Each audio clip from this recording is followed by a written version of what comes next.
In order to put type 2 diabetes in reversal and to put gout in remission, we have to give up eating both sugar and alcohol. We know that alcohol is addictive, but there is also accumulating data and evidence that sugar is addictive as well. To talk about this, we are bringing back Tia Reid. Her story is both compelling and emotional, and we start right now. What has been your greatest challenge staying true to yourself in the keto lifestyle and the effort to reverse your diabetes? Well, hi, Pete, and thank you for talking with me today. I've been looking forward to it. But to answer your question, once I truly understood that type 2 diabetes was a carbohydrate substance abuse problem, and then in fact, I had an addiction to sugar, the same as alcohol to an alcoholic or drugs to a drug addict, I finally had a diagnosis. So I had hope.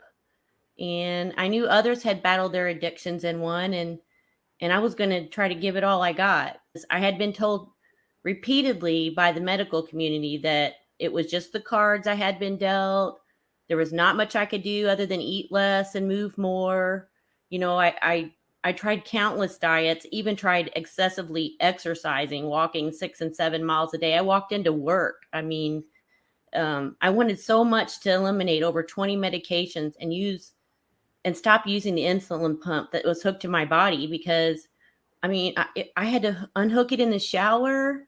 I had to swim. If I wanted to swim, I could only go a few minutes. Even if I wanted to have sex, I had to worry about that insulin pump and the site, and would it work again? Was I going to have to stick it back in there? Was I going to have to pay for another, thing to put it in? And all the medications and doctor's appointments just drained me financially. I felt like giving up. I felt no desire to go out with my friends, or, pictures were taken at an event. I would hide behind somebody. I couldn't even I had to muster up enough strength just to go to work in the morning and come home, and I would lay down right away.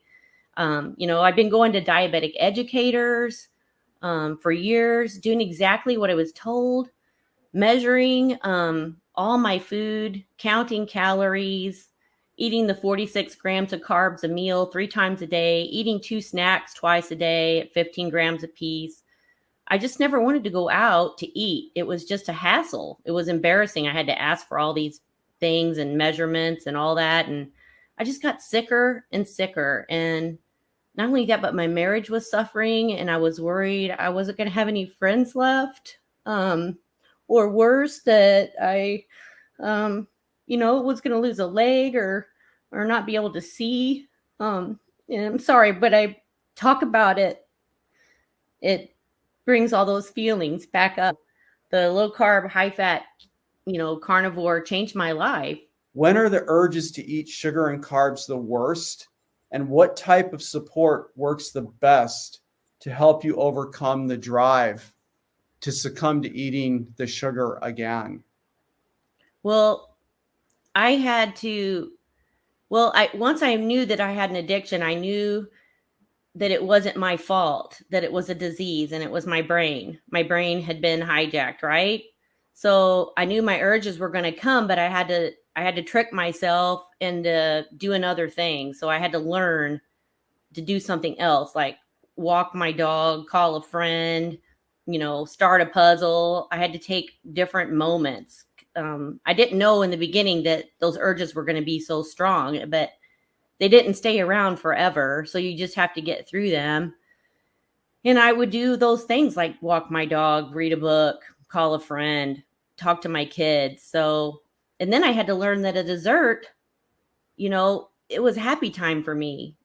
We owned a restaurant, so dessert was like really a happy time for me. So I had to learn to get up. So I had to physically remove myself from the table, and do something. My kids would clean up the kitchen together. I put notes on the fridge that said "Stay out."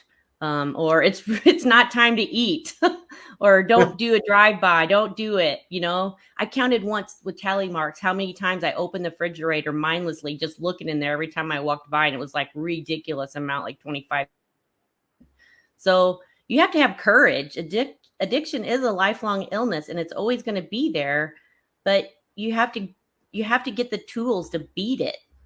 You have to get a tools in your toolbox, and you have to tell your family, just like any other addiction, you have to come clean. You have to tell everyone.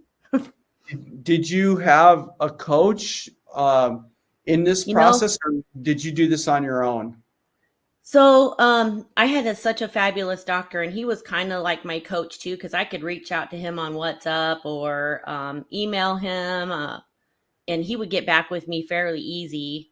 But it's really important to have a multidisciplinary team, which includes a health coach. And now I know that the coach would have been the best support that I would have had, like my own personal cheerleader, motivator, advocate, someone I could count on to listen to my struggles, to help me set goals and be accountable, which he did. We set goals every time, and I was accountable for them. And we would do blood work, and he would know if I was not being good. So, because my A1C would be off, or my uric acid levels would be off, or whatever, triglycerides would be up. So you have to celebrate your victories, and a coach is the best person to give you honest feedback and to inspire you and help you with long-term behavior change, because addiction is for life, and a coach is going to help you get through those hardest times, to help you make the best personal choices for your situation. They're going to help you get through negative thoughts, maybe sleep, exercise, nutrition. So I shout out to the rooftops for anyone going through anything like this to get a coach for support. Did you join a support group of any kind during any of this transition? No, but now, I mean, if now I have now, because I know, and it's been the best thing that's ever happened. I know we had mentioned you and I had some training, but some of my aha moments was when we met Benton Johnson in our recent training, and we took that screening tool, the Uncoat, for sugar, flour, and food, and answered the questions. Well, I answered yes to all 6 of them things. There were questions like, have you felt like you wanted or needed to cut down on sweets? Do you eat to relieve emotional discomfort? Or have you ever found yourself preoccupied with wanting sweets? Well, I was thinking about sweets the whole time I was eating, and planning out when I was going to eat them again, and hiding them in my drawers so people couldn't see. So this confirmed what I already knew. I needed help, and the addiction wasn't my fault. It was in my brain. I used sugar even when I knew it was going to hurt me, when I knew it had negative consequences. So, that's pretty sick. And not only that, but I was impulsive with shopping. I wanted that instant gratification. So you find out that addiction really is one disease with many outlets. And it is the gateway drug. And it's pretty sad because we're introduced to it when we're so very small. And then I felt guilt and shame that I had given my kids, Easter candy, Halloween candy, candy for everything, every holiday that comes around. But the greatest tool I could add it now would be to take the sugar recording, because when I took that was another aha moment. And the sugar recording, for those of you that don't know, is a sugar use general assessment recording, and it helps your clients like me, or anyone that's addicted, to know how bad their addiction is, how severe it is.